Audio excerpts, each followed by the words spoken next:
Vaiguru Ji Ka Khalsa, Vaiguru Ji Ki Fateh. On Christmas Eve, 103 years ago, my grandfather waited in a dark and dank cell. He sailed by steamship across the Pacific Ocean from India to America, leaving behind colonial rule. But when he landed on American shores, immigration officials saw his dark skin, his tall turban worn as part of his Sikh faith, and saw him not as a brother, but as foreign, as suspect, threw him behind bars where he languished for months. Until a single man, a white man, a lawyer named Henry Marshall, filed a writ of habeas corpus that released him Christmas Eve, 1913. My grandfather, Kaur Singh, became a farmer, free to practice the heart of his Sikh faith, love and oneness. And so when his Japanese American neighbors were rounded up and taken to their own detention camps in the deserts of America, he went out to see them when no one else would. He looked after their farms until they returned home. He refused to stand down. That's right. In the aftermath of September 11th, when hate violence exploded in these United States and a man that I called uncle was murdered, I tried to stand up.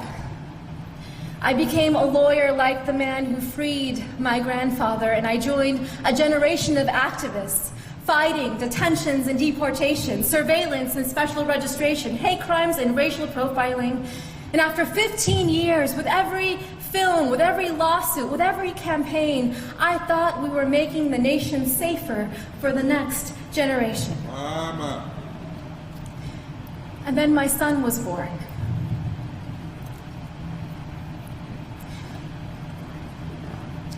On Christmas Eve, I watched him ceremoniously put the milk and cookies by the fire for Santa Claus. And after he went to sleep, I then drank the milk and ate the cookies. I wanted him to wake up and see them gone in the morning. I wanted him to believe in a world that was magical. But I am leaving my son a world that is more dangerous than the one that I was given. Because we are raising a brown boy in America.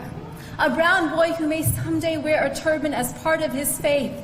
And in America today, as we enter an era of enormous rage, as white nationalists hail this moment as their great awakening, as hate acts against Sikhs and our Muslim brothers and sisters are at an all-time high, I know that there will be moments, whether on the streets or in the schoolyard, where my son will be seen as foreign, as suspect, as a terrorist. Just as black bodies are still seen as criminal. Brown bodies are still seen as illegal. Trans bodies are still seen as immoral.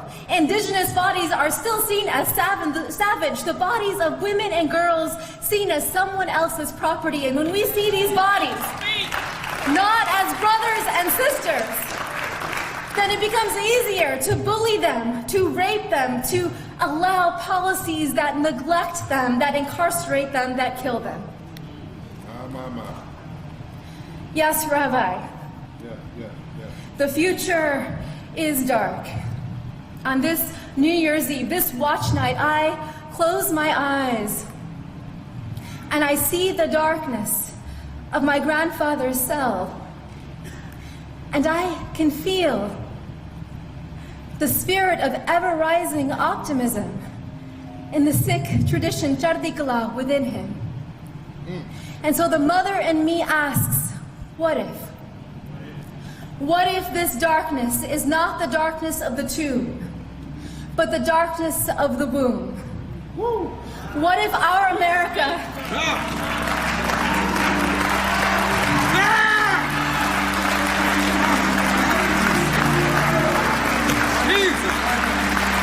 What if our America is not dead, but a country that is waiting to be born? What if the story of America is one long labor? What if all of our grandfathers and grandmothers are standing behind behind us now, those who survived occupation and genocide, slavery and Jim Crow, detentions and political assault, what if they're whispering in our ear today, tonight, you are brave? What if this is our nation's great transition?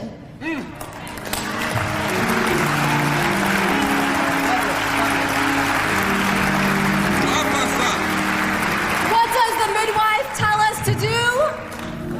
Breathe.